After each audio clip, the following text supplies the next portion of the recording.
సంబంధించిన డబ్బులు తీసుకెళ్లి బ్యాంకులో డిపాజిట్ చేస్తారు. ఆ డిపాజిట్ల మీద వచ్చే వడ్డీతో గుళ్ళు నడుస్తుంటాయి.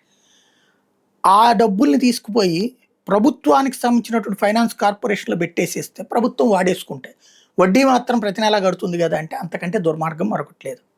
అట్లాగే యూనివర్సిటీల డబ్బులు మనందరం ఫీజులు కడితే ఆ ఫీజులను తీసుకెళ్ళి డిపాజిట్లు చేసుకుంటారు. ఆ డబ్బులతో వాళ్ళ జీతాలకి ఇదే మెయింటెనెన్స్ అంతా నడుస్తుంటుంది. యూజీసీ ఇచ్చే జీతాలు కాకుండా మెయింటెనెన్స్ అట్లాగే అడిషనల్ స్టాఫ్ ఇవన్నీ వాటితో నడుస్తుంది.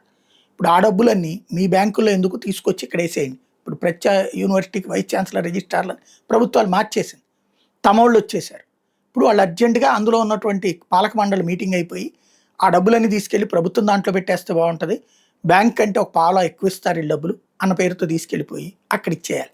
1200 కోట్లు అంటే ప్రభుత్వం ఇప్పటికే రిజర్వ్ బ్యాంక్ దగ్గర తీసుకుంటున్న అప్పులు కాకుండా ఇట్లా ప్రభుత్వ శాఖల దగ్గర ఉన్న డబ్బులు తీసుకునే ప్రయత్నం చేస్తుంది.